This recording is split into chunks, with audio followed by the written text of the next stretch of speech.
ইতিমধ্যেই আপনারা জানেন বিজেপির নতুন সর্বভারতীয় সভাপতি পদে বিনা প্রতিদ্বন্দ্বিতায় জয়ী হয়েছেন নীতিন নবীন। তিনি গতকালই মনোনয়ন জমা দিয়েছিলেন আর আজ হচ্ছে আনুষ্ঠানিক ঘোষণা। বিজেপির সর্বকনিষ্ঠ সর্বভারতীয় সভাপতি হলেন নীতিন নবীন। বিহারের 5 বারের বিধায়ক এবং প্রাক্তন মন্ত্রী তিনি। জেপি নাড্ডার পর এবার বিজেপির নতুন সর্বভারতীয় সভাপতি হচ্ছেন নীতিন নবীন।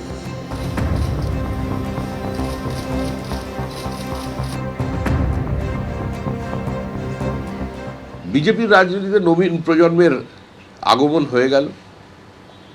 নীতিন নবীন এসেছেন, একটি মনোনয়নপত্র জমা পড়েছে। আনুষ্ঠানিকভাবে আগামীকালকে তার নাম ঘোষণা হবে।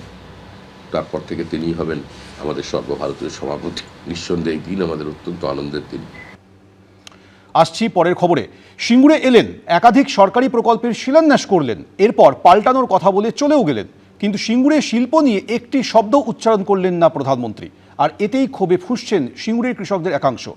এরই মধ্যে আবার সিঙ্গুরের কৃষি জমিতে নতুন করে চাপল কংক্রিট। প্রধানমন্ত্রী আসার জন্য তৈরি করা হয় তিনটে হেলিপ্যাড। বলছে পাল্টাতে হবে, কি জমি পাল্টাবে, কি মমতা ব্যানার্জি পাল্টাবে, সেটা আমরা ঠিক বুঝতে পারলাম না। বিধানসভা ভোটের আগে সিঙ্গুরের জমিতে নরেন্দ্র মোদীর সভা, মহা আয়োজন। সিঙ্গুরের চাষের জমিতে প্রধানমন্ত্রীর জন্য হেলিপ্যাড। কিন্তু সভা থেকে সিঙ্গুরের টাটাদের ফেরানো কিংবা আগামী দিনে বড় কারখানা করা কিংবা মমতা বন্দ্যোপাধ্যায়ের তৎকালীন আন্দোলনের সমালোচনা করা কোনোটাই করলেন না নরেন্দ্র মোদী। একটা শব্দ মুখে আনলেন না। কিন্তু সিঙ্গুরের মানুষ তো অনেক আশা করেছিলেন, আশায় বুক বেঁধেছিলেন। তারা কি পেলেন? একটা কথা যদি বলতো যে না এই লোকগুলোকে আমি দেখবো, আমি শুনে শান্তি পেতুন, কিছুই বলেনি। একবার চিল্লে উঠলো, যত দর্শক আছে সব ভয় হয়ে গেল যে এবার কিছু বলবে। তাও আমি বুঝতে পারি না যে কিছু বললো না। বলে ঠিক আছে, তোমাদের পাশে আমি আছি, দেখছি কি করতে পারি। কারখানা যদি হয় কি আদার্স লোক তো করতে পারে না, আপনি প্রধানমন্ত্রীর কাছে করে দেখান। একেই কংক্রিটের টুকরো শেষ করে দিয়েছে জমির উর্বরতা। কৃষিহীন কঙ্কালসার সিঙ্গুরে সেই কবে থেকে উঠছে শিল্প রব। তবে প্রধানমন্ত্রী আসবেন বলে রাতারাতি তিনটে হেলিপ্যাড তৈরি হয়েছিল সিঙ্গুরে। সভা মঞ্চে যাওয়ার জন্য তৈরি করা হয়েছিল পিচ ঢালা রাস্তাও, আবার সেই কংক্রিট। সিঙ্গুরের জমির চরিত্র বদলায়, কিন্তু সিঙ্গুরের কৃষক, সিঙ্গুরের মানুষ, তাদের জীবন বদলায় না। আমরা যেখানে দাঁড়িয়ে আছি সেটা হচ্ছে সিঙ্গুরের জমির মধ্যে একটা হেলিপ্যাডে। এই জমিতেই একটা সময় কারখানা গড়ে উঠেছিল। এই জমিতেই একটা সময় সেই কারখানা নজিরবিহীনভাবে চূর্ণ বিচূর্ণ করে কৃষকদের হাতে জমি ফেরত দেওয়া হয়েছিল। আয়োজন বিরাট, কিন্তু নিট রেজাল্ট কিছুই লাভ হলো না। এই যে খরচা হলো, আমাদের উপর দিয়ে যা হলো, সাধারণ মানুষ যে খরচাটা হলো সেটা আমাদের উপর ঘাড়ে চাপলো। কৃষকদের বাড়ি বাড়ি গিয়ে আমন্ত্রণপত্র বিলি করে এসেছিলেন বিজেপির প্রাক্তন রাজ্য সভাপতি। তাতে আশার আলো দেখেছিলেন কৃষকরা। কিন্তু রবিবার সূর্যাস্তের পর সিঙ্গুর আবার তলিয়ে গেল সেই অন্ধকারেই। আমরা ভেবেছিলাম হয়তো শিল্প করবে, কিন্তু কিছু বললই না। কোথাও শিয়াল চড়ে বেড়াচ্ছে, কোথাও ধানের বদলে একটু আধটু সর্ষে চাষ হচ্ছে। আর মোদীর সভার পর ফের চোখে সর্ষে ফুল দেখছে সিঙ্গুর। কৃষ্ণেন্দু অধিকারীর রিপোর্ট, এবিপি আনন্দ, সিঙ্গুর। নিউটাউনে স্বর্ণ ব্যবসায়ী হত্যাকাণ্ডে সুপ্রিম কোর্টে ধাক্কা খেলেন জলপাইগুড়ির রাজগঞ্জের বিডিও প্রশান্ত বর্মন। 23 জানুয়ারির মধ্যে প্রশান্ত বর্মনকে আত্মসমর্পণের নির্দেশ দিল সর্বোচ্চ আদালত। সুপ্রিম কোর্টে ধাক্কা জলপাইগুড়ির রাজগঞ্জের বিডিও প্রশান্ত বর্মনের। 23 জানুয়ারির মধ্যে তাকে আত্মসমর্পণ করতে হবে বলে নির্দেশ দিল supreme court. Supreme court finally আজকে ওনার যে আবেদন ছিল, হাইকোর্টের যে অর্ডার ছিল, সেই অর্ডারটাকেই বহাল রেখেছেন। 23 জানুয়ারির মধ্যে ওনাকে সারেন্ডার করতে হবে বিফোর দ্য কনসার্ন কোর্ট। তারপর উনি এপিয়ার করার পর স্টেট গভর্নমেন্ট যদি কোনো remand application for custody apply করে সেটাও কোর্ট কনসিডার করবে ম্যাজিস্ট্রেট। আর উনি যদি বেল অ্যাপ্লিকেশন ফাইল করেন সেটাও কোর্ট কনসিডার করবে। প্রশান্ত বর্মন আমার স্বামী খুনি, আমাকে ধমকা চমকে দিয়েছে সুপ্রিম কোর্ট রায় দেওয়ার পরে। আমাকে প্রশান্ত বর্মন ধমকা চমকা দিয়েছে, হুমকে দিয়েছে, আমার ঘর দ্বারা ভেঙে দেবে, আমাকে মেরে ফেলবে, আমাকে জীবনলু শেষ করে দেবে, এ ধমকা চমকা করেছে। কিন্তু আমি চাই সে কঠোর শাস্তি পাই। 30 অক্টোবর যাত্রাগাছির খালের ঘাট থেকে উদ্ধার হয় স্বর্ণ ব্যবসায়ী স্বপন কামিল্লার রক্তাক্ত ক্ষতবিক্ষত দেহ। ব্যবসায়ীকে অপহরণ খুনের অভিযোগে নাম জড়ায় রাজগঞ্জের বিডিও প্রশান্ত বর্মনের। গ্রেফতার করা হয় তার ঘনিষ্ঠ বলে পরিচিত একাধিক ব্যক্তিকে। এরপর বারাসাত আদালতে অন্তর্বর্তী আগাম জামিনের আবেদন করেন বিডিও প্রশান্ত বর্মন। 26শে নভেম্বর সেই আবেদন মঞ্জুর করে আদালত। নিম্ন আদালতের সেই নির্দেশকে চ্যালেঞ্জ করে হাইকোর্টে যায় বিধাননগর পুলিশ কমিশনারেট।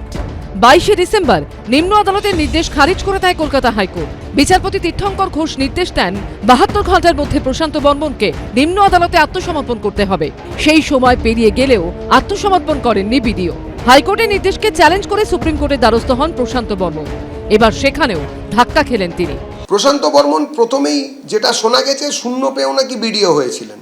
তাকে ওই জায়গায় বিডিওতে প্রথমে পোস্টিং এবং বিভিন্ন সময় সমান্তরালভাবে একটা শক্তিশালী জায়গায় তুলে যারা নিয়ে গিয়েছিল তারা কারা, তারাই আসল খুনি। প্রশান্ত বর্মন কি করেছেন না করেছেন সেটা তো আইনের বিষয়, তিনি অভিযুক্ত মাত্র। দেখেছি, শুনে আমি আপনাদের মাধ্যমে সংবাদ মাধ্যমেই দেখেছি যেটা বলেছেন অনারেবল সুপ্রিম কোর্ট সেটাই করবে। এখান থেকেও আমি আপনার সংবাদ মাধ্যমেই দেখেছি যে ইতিমধ্যেই পুলিশ চলে গেছে। পুলিশ সূত্রে খবর, এ ব্যাপারে আইনি পরামর্শের পরই পরবর্তী পদক্ষেপ নেবে বিধাননগর পুলিশ কমিশনারেট। বিজেন্দ্র সিংহ, মৈত্র ঠাকুর চক্রবর্তী ও দীপক ঘোষের রিপোর্ট, এবিপি আনন্দ। আসছে পরের খবরে। নিপা ভাইরাসের উৎস জানতে করা সমীক্ষায় বাদুড়ের নিপা ভাইরাস অ্যান্টিবডি পজিটিভ মিলল। অর্থাৎ ওই বাদুড়টির শরীরে আগে কোনো সময় নিপা ভাইরাসের অস্তিত্ব ছিল। কেন্দ্রীয় বনমন্ত্রক, পুনে ন্যাশনাল ইনস্টিটিউট অব ভাইরোলজির প্রতিনিধিরা মিলে এই সমীক্ষা করেন। অন্যদিকে মেল নার্সের শারীরিক অবস্থার উন্নতি হয়েছে। তরুণী নার্স এখনও ভেন্টিলেশনে। নিপা আক্রান্ত দুজন নার্স এখনও হাসপাতালে ভর্তি। তাদের সংক্রমণের উৎস কি তা এখনও অজানা। সেই উত্তর পেতেই বাদুড়ের সমীক্ষা শুরু হয়েছে, যেখানে বাদুড়ের নিপা ভাইরাস অ্যান্টিবডি পজিটিভ মিলেছে। অর্থাৎ ওই বাদুড়টির শরীরে আগে কোনো সময় নিপা ভাইরাসের অস্তিত্ব ছিল। সোমবার কেন্দ্রীয় বনমন্ত্রক, পুনের ন্যাশনাল ইনস্টিটিউট অব ভাইরোলজির প্রতিনিধি এবং অন্যরা মিলে বাদুড়ের সমীক্ষা শুরু করেন। সূত্রের খবর, কলকাতা বসিরহাট রোড সংলগ্ন কুবেরপুর থেকে মোট 9টি বাদুড় ধরা হয়।